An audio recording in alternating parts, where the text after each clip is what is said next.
So I've always been fascinated by the past, whether that is legends like Robin Hood or in search of the lost ark, watching the Indiana Jones films as a kid. I was more interested in where we came from than what lies ahead in the future. You know, if I could have a time machine that could only go in one direction, forwards in time or backwards, I'd take back in time. Although I can't run very fast, I'd have loved to see dinosaurs roam the earth, or to see what ancient Rome was like in its heyday. So today I'm off up there in search of a Bronze Age stone circle, which dates back to around 4,000 years ago. Now there may be other older archaeological finds in the region, but this is about 20 minutes from home and I've never been before, so thought today I'd check it out. It's a gorgeous day again, just about make out Lady Bower there, look. There it is. I've got my waterproofs in my bag just in case, but fingers crossed we don't need them.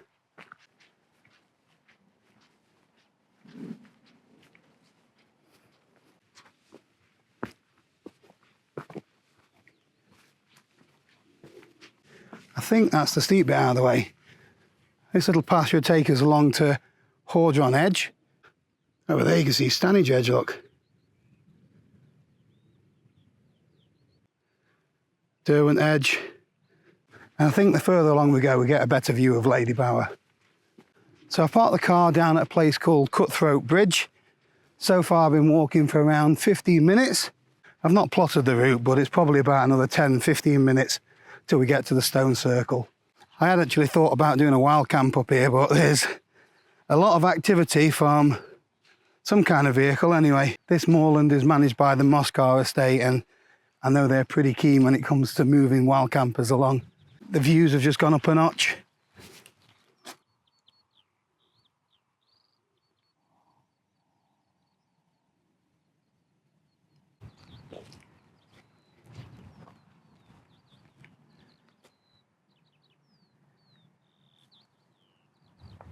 Can't believe I told Joe I didn't want to move to Sheffield, when that is a stone's throw away.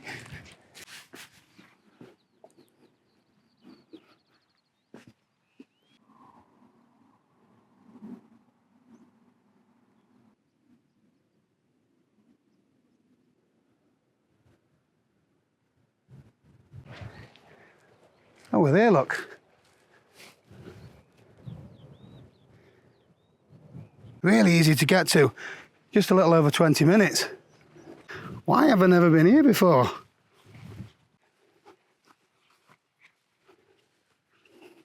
First off, let's dismiss that 7 stones of Hordron. There's a lot more than that. There's a few that may have fallen over or buried, but there's still quite a lot more that are still standing than 7. So the largest one over there, that is sometimes referred to as the fairy stone. Apparently, a few people have said that it sort of glistens or there's light been seen around it. It could just be the light on this mossy stuff. Although I quite like the idea of something magical and mysterious.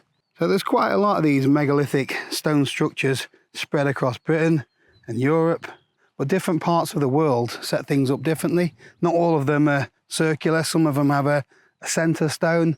Whichever Bronze Age men put this together, they certainly found a spectacular spot for it. There was no view over Lady Bower back then, though. That's not bad though, is it? So archaeologists and historians, they can actually date when these stones were put up, roughly speaking anyway. And they can tell you a little bit about the communities that built these just by things that they may have found buried in the ground, but other things like why these were actually built. It's pure speculation, really. Some suggest they were meeting places for religious rituals. Others suggest they may have been markers for meeting places for different tribes. And then the theories that I tend to lean towards is that there's some kind of big clock or sundial, not necessarily to say that it's 10 past 12, but to mark the changes of the seasons and things like that for maybe planting crops. Just a way to measure the seasons so they can prepare for things like winter coming. These megalithic sites are still used today for modern pagan rituals, where people get together things like the summer and winter solstice, and to thank Mother Nature for everything she gives us. I must admit though, being somewhere like this does give you that sense of well-being, recharging your batteries. So I mentioned earlier, if I had a free bus pass to either go back in time or go forward in time, I would love to come back here to see what really happened inside this stone circle 4,000 years ago. Let me know in the comments which bus pass you take to either travel back in time or into the future. So I wonder, if someone sat on this rock 4,000 years ago, how many people have sat on it since? How deep is it dug under the ground? Questions that I'll never know the answer to.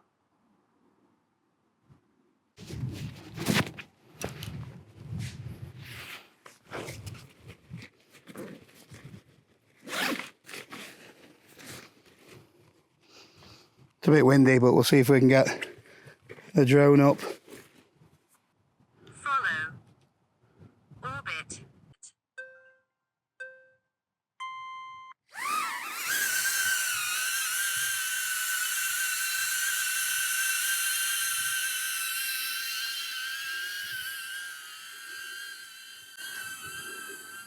Modern day technology versus megalithic technology.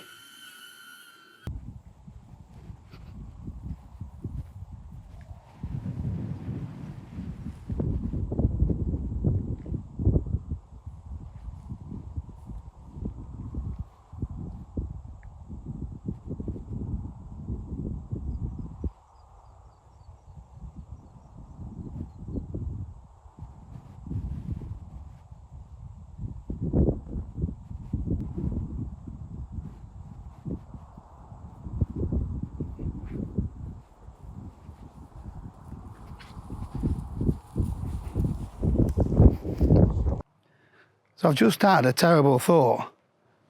What if I use my bus pass and come back in time? Just like Back to the Future when Marty goes back to 1955. He changes the course of time. I would hate that.